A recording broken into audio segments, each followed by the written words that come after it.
Tinanggal ko yung cover para lang makita ko kung saan ang gagaling. Wala rito talaga sa taas. Nakailang palit ako ng oil seal dyan. Sabi ko na nga po, walang tama dyan eh. Kaya lang, wala talaga akong makita eh. Yun o, tumutulo na o. Mga ka-vloggers, welcome po sa akin channel. Sana'y magustuhan po ninyo yung video na ito. Paki-like, share, and subscribe na lang po mga ka-vloggers. Eto na naman po ang aking pinakabagong vlog. Hello mga ka-vloggers! Welcome po sa akin channel, ang Ferdy's Vlog.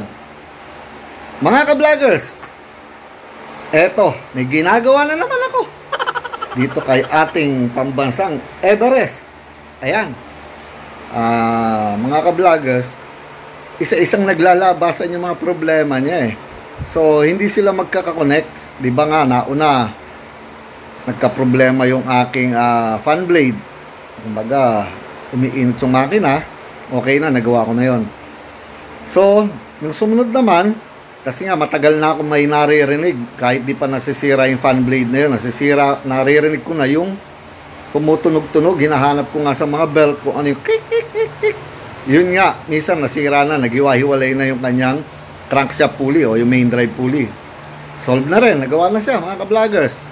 So, bago pa lahat yan, noong mga time na ginagawa ko pa yung mga nito sa transmission, yung kanyang sa clutch, yung lahat ng master pinalitan ko, bago ko pa ginawa yung kanyang ignition switch, bago ko pa ginawa yung signal sa signal light, nangyari na noon na pagkakuha ko nito, basa yung sa may timing belt. Pero hindi pa ako nagpalit ng timing belt no, nakita ko lang na basang-basa yung cover. So ginawa ko, bumili lang muna ako ng nabibiling oil seal dito sa Olongapo. Ito nga po yon, ang original na tinanggal ko mula nung nabil ko. Ito mga ka-vloggers, wala nga lang siyang nakasulat na NOC. Para sa akin pinakamaganda yon, yung NOK. Ayan, oh. So naganap ako ng ganyan dito, wala akong mabili. Nagsawa ako maghanap sa lahat ng auto supply. Nakakita ako, ito nga, oh, tinanggal ko rin uli, oh. NOC, pero iba po ang kanyang number. Pero mga ka-vloggers, parehong-pareho sila sa diameter, dito sa outside at sa inner. Parehong-pareho, walang pinagkaiba. Ayan, oh, ayan sila mga ka-vloggers. Pareho. Oh. Kaya lang, sa taba, medyo mataba yung original na itim. So, yung nabil ko rito, iba yung number nito na kulay brown dyan. Ayan, oh. Medyo payat ng konting-konti lang. So, nung time na nasira yung ating main drive, so, automatic, kalas ulit ng cover. Dito sa timing belt. Nakita ko basa. Basang-basa. So, alam ko bago na yung kanyang oil seal dito sa kanyang camshaft. Bakit basa na naman? So, pero tuyo doon sa ibabaw. Dito mga ka-vlogger, sa ibabaw na to, tuyong-tuyo yan eh. Walang langis. Pero basang-basa yung kanyang housing na yon. So, naisip ko, umorder na ng bagong oil seal. So, nakakuha nga po ako ng oil seal dito sa isang napakagandang bilihan ng oil seal. Sa online ko nakita yan, at puro mga original Ford ang mga tindal niya na pyesa mga ka-vloggers. Share rin yung may picture ako pinakita sa inyo ng main drive, yung 8,180. Kaya lang, gusto ko nga sana kaya lang napakamahal. Medyo hindi pa natin kayang bilhin ngayon yun. Namamahalan ako dahil para sa lumang sasakyan na to, saka na kaya pina-welding ko lang. Pero later, ng pagtagal-tagal siguro, kukuha rin ako sa kanila ulit ng ganun para mapalitan ko na yung ating main drive. Sa ngayon, pansamantala muna, pansamantagal yung naka-welding. Pero darating ang time, papalitan ko rin yan. Ito nga pala yung pangalan ng auto supply na yan, napakaganda. Ayan siya, Thunder Automotive Parts, mga ka-vloggers. Dito siya sa Cabignayan Street, Doña Josefa, Quezon City, mga ka-vloggers. Ayan na, Quezon City lang siya. Kung kayo ay mayroong Ford, no? At may problema kayo sa mga pyesa, dyan na lang kayo kumontak sa kanila dahil nagustuhan ko mga pyesa. Kasi umorder ako ng bagong oil seal sa kanila. Pinalitan ko nga nung nasira yung ating crankshaft pulley, no? Umorder ako ng bagong oil seal uli. Kinabit ko na dito. So, sabay na bumili na lang ako dito ng timing belt sa Olongapo. So, bago na po ang kanyang mga pyesa. Ayan, mga ka-vloggers. Bagong timing belt yan. Ha? Nagpalit ako. Bago oil seal dyan. Kung nakikita ninyo ngayon, malinis, mga ka-vloggers, ha? Bakit? At saka walang cover. Kasi, binago ko na nga, no? Bago timing belt, bago oil seal. Dahil kasi nakita ko nga namamasa-masa siya nun, basang-basa, naliligo yung timing belt na luma. So binago ko. Kasabay nga nung ating main drive pulley. Mga 1 linggo lang, mga ka-vloggers. Nakikita ko kasi bakit may tagas pa rin dito na tumutulo sa bandang ilalim. So nakita ko basang-basa sa ilalim doon. Tinanggal ko ulit yung cover nitong timing belt. Nakita ko naliligo na naman sa langis. Pero wala siyang langis dito sa ibabaw. So walang kalangis-langis dito sa kanyang camshaft. Wala sa oil seal, kahit sa likod. Ginawa ko nga rin pala yung cover nitong ibabaw nito, no? So wala na rin tagas dito. Pinalitan ko rin yung gasket doon. Nilagyan ko rin ng konting silicone para sure ball. Wala na lahat. So nung nakita ko bakit basang-basa na naman yung cover, pati timing belt. Hindi na sa oil seal. Ha? Alam niyo kung saan ko nakita, mga ka-vloggers? Inalis ko po yung cover eh. Ayan nga yung cover, tinanggal ko. Ayan, malinis na lang, no? Nakita ko po, alam niyo kung saan ang problema. Nanggagaling sa likod nitong pulley ng injection pump. Diyan. Pinaliguan niya yan, bago linis lang yan, mga ka-vloggers. Kaya nakikita niyo ganyan, pero bago timing belt, ha? Iyon, no? Papaandarin ko para makita ninyo. Naggagaling siya doon sa pinakalikod ngayon. Handali ha. Sa likod na likod doon. Ha? Na isang masalimuot na namang problema nito. Dito mga ka-vloggers, dahil paandarin ko, pero sandali, pasok ko to ha. Diyan siya nanggagaling. Ayan oh. Sa likod, yung kulay brown na nakikita nyo yan. Ayan, bago timing belt, di ba? Sa likuran nitong pulley ng injection pump, lumalabas dyan ang napakaraming langis, malakas mga ka-vloggers. Ngayon, tinanggal ko kasi yung kanyang cover, so baka maputulan ako ng timing belt o biglang tumalon. Diyan, tapos pagka naka-idle, tutulo pa siya doon. Yan o, dyan sa pinalitang punto. Nakita ko rin ito, merong o-ring doon sa pinakalikod na malaki at maliit. Okay na lahat, nagawa ko na. Pero malakas na tagas. Papakita ko po sa inyo mga ka-vlogger. Sige. Start muna natin siya ulit. So ito, start na natin.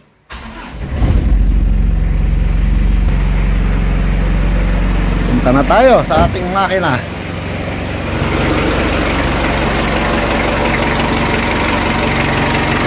Tingnan niyo mga ka-vloggers ha.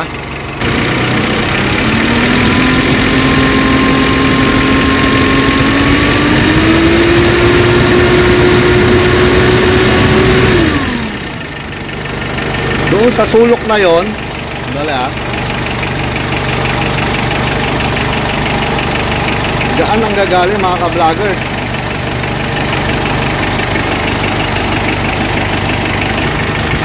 So yan mga ka-vloggers, ayan o, tingnan na ninyo ha. Ayan o, unti-unti na lumalabas yung langis, ayan o. Ayan, dyan o, ayan o, ayan o.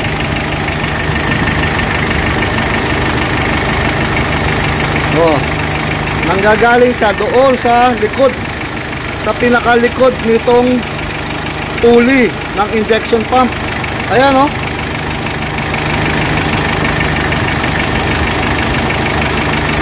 Ayan oh, lumalabas na siya mga ka-vloggers oh. Kung nandyan yung cover, wala kayong makikita dito. Pag nakakabit po yung cover, wala kayong makikita kasi nasa loob lang siya. So tinanggal ko yung cover para lang makita ko kung saan ang gagaling. Wala rito talaga sa taas. Nakailang palit ako ng oil seal dyan. Sabi ko na nga po, walang tama dyan eh. Kaya lang, wala talaga akong makita eh. Yun oh, tumutulo na oh.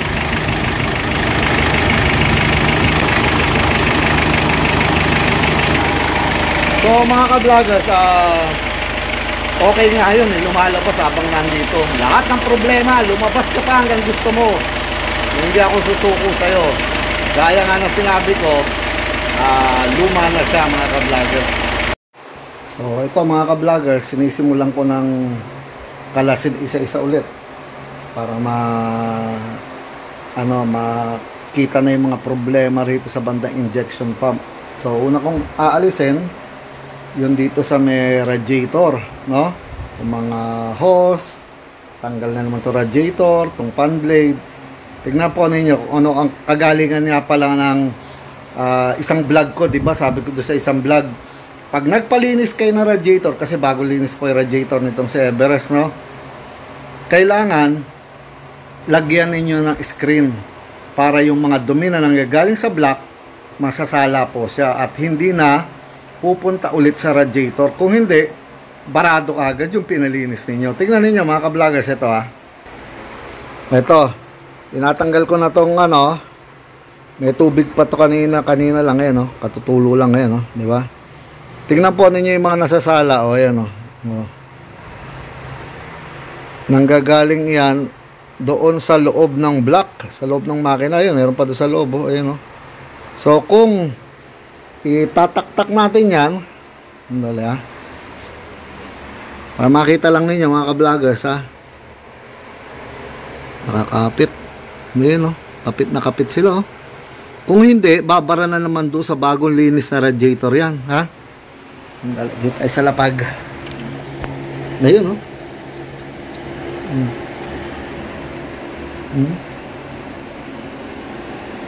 Para siyang kalawang.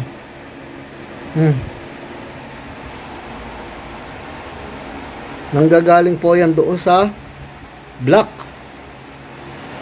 So ang mga duming yan, dire-diretso na naman. Yan din yung inalis doon sa radiator nung pinalinis ko eh. Maraming ganyan. So kung hindi ko siya nilagyan na screen, automatic nakabara na naman po to. Marami pang ganyan na masasala ako rito mga ka-vloggers dahil dyan sa technique na yan. Kaya para sa mga ka-vloggers dyan na naniniwala sa akin, pag nagpalinis sa kayo ng radiator, lagyan na po ninyo ng screen gaya ng sinabi ko sa inyo noon. So masasala na po lahat ng dumi dito. Kada isang linggo titingnan ninyo. Ngayon pagka una marami palagi yan eh. Susunod, madalang na. Pero wag yung aalisin to. Lagi lang may ganito. Napakahalaga mga ka-vloggers. So, kakalasin ko na po to. Kakalasin ulit yung fan blade para magawa nga po yung sa ilalim na yun. Pinakita ko lang sa inyo mga ka-vloggers yung halaga nitong screen na to at natutuwa ako at na-share ko na rin sa inyo to. Sundin lang po ninyo, maganda yun, no? Mga ka-vloggers, pinaghiwa-hiwalay ko na. Inalas-kalas ko na po. Inalis ko yung pulley ng injection pump. Tanggal na ang radiator. Tanggal na lahat. Ito po.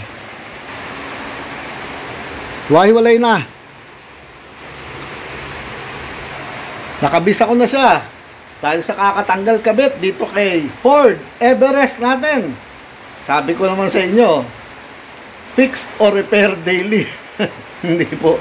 Mahina na lang talaga, luma na nga. Hindi kasalanan ng Ford, inuulit ko. Talaga lang luma na. Pero once nagawa nyo na yung mga problema, gamit na lang ng gamit yan. Kaya nga gusto ko, napakabait nga niya eh. Gusto ko lumabas na lahat habang andito lang sa Olongapo. Alam nyo ba kung ano, nakita ko na pinagmumula ng napakalakas na tagas, mga ka-vloggers?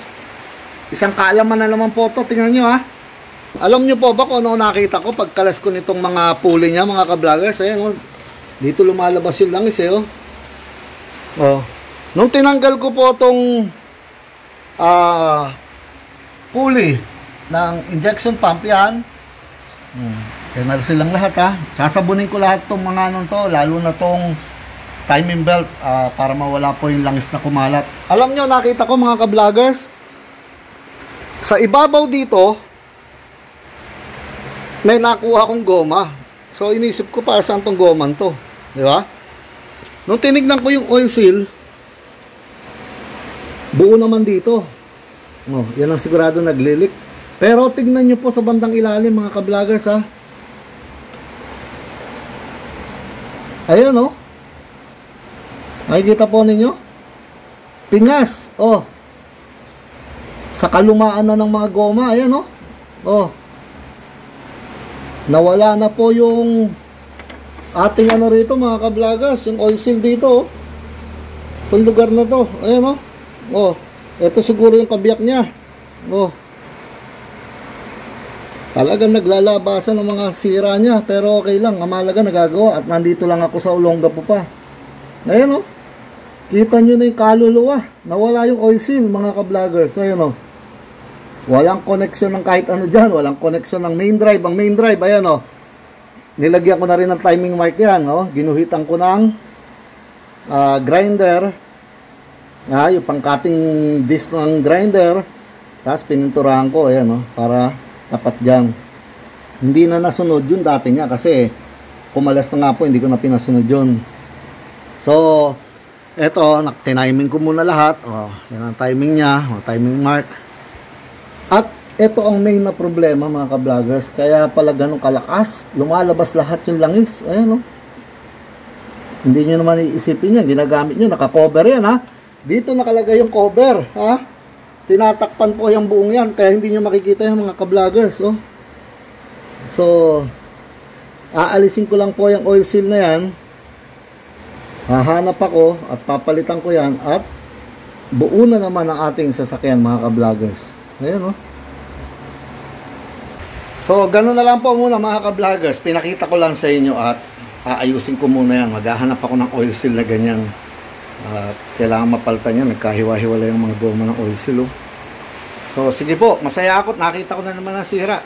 Gagawin ko lang sandali. Alisin ko lang ito mga ka-vloggers. Tapos hahanap ako ng oil seal. Balitaan ko kayo ulit. So ito po mga ka-vloggers. Nakita nyo, nakabihis pa ako. Kadarating ko lang. Naghanap-hanap kasi ako ng pyesa. Yung oil seal natin para dito kay Everest natin. Ito nga, nakabila ko. Pang Ford talaga. Hindi ordinary, medyo mahirap maghanap basta pang Ford eh. Hindi katulad yung mga common lang na pang Toyota, Mitsubishi, di ba? So ito po, tingnan nyo ha. Ito po ang ating nasirang oil seal, di ba? Ito yung dati oh. Tingnan naman ninyo kung ano nangyari dito ha. Ito, sinira ko lang yan, diyan ko tinungkab ha. Ito ang naging sira, tingnan naman ninyo talaga ha. Grabe ano, pingas oh. Di ba? Natanggal yung dila dito sa kabilang side, ayan oh. At ito nga siya, ayan oh. Ito yung kabiyak dito oh. At swerte nga, mga ka-vloggers, napunta ako dito kay Insan Perdi, Tokayo pa. Ito ang kanyang pyesa, ayan oh. Pareho.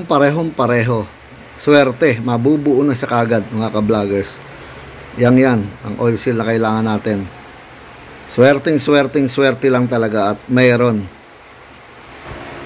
Lagi naman basta medyo mahirap na pyesa, doon ako nagpupunta kay Insan Perdi. Diyan po sa Rizal Avenue, GLCB Auto Supply. Shoutout sa iyo, Insan. Salamat ng marami. So bubuin ko na to mga ka-vloggers. At para masubok na at matapos na yung problema tungkol dito sa harapan. At sana medyo tumagal-tagal naman bago magkaroon ulit. Bigyan naman ako ng konting pahinga. Pero meron nga pala akong gagawin na maintenance lang. Titignan ko yung mga brake drum sa likod. I-adjust ko po dahil medyo mataas na yung handbrake eh. Siguro sa susunod na vlog natin yun.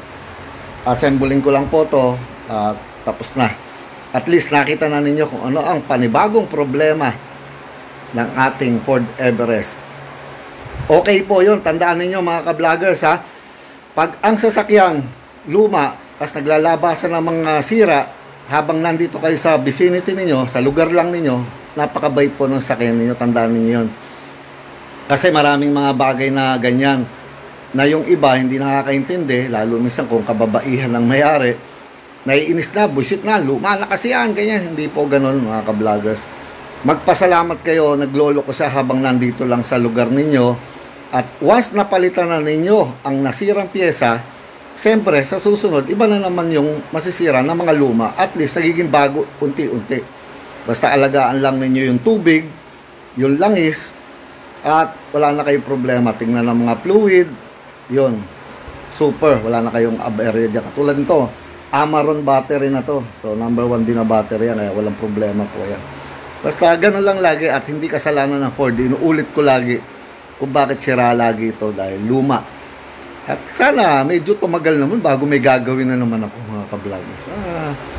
Willing naman ako call, dahil kaya ko naman gawin lahat. So paano mga ka-vloggers? Assembling ko na lang po ito. Ayan, hiwa-hiwalay pa siya, pero nilinis ko na kagabi lahat. Konting assemble at solve na po yan dito. Para dito po to, alam niyo naman siguro kagabi. Yan, dyan po yan, oil seal na yan. Lalagyan ko muna ng grasa yung kanyang shafting na to. Tapos ibabalik na po to bago. Ang ganda. Siguro naman tigil na yung problema banda rito, yung mga pagtatagas ng oil dito hanggang ilalim kung saan nagkakalat siya. So ano pa po ba sasabihin ko? Eto na naman po ang pinakabagong edition ng aking vlog. Paalam mga ka-vloggers, paalam po. Salamat po ng mga